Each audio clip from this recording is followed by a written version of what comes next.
And so my muffler definitely split apart right here.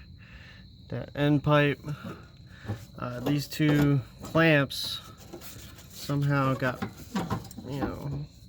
stuck together, rusted and painted over.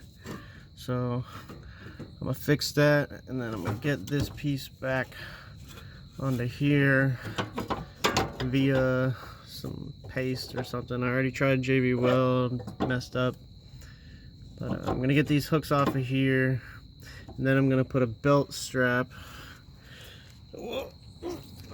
metal strap, put up to the insulator there.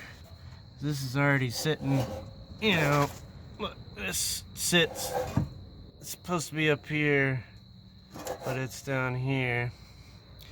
So, yep, we'll figure it out.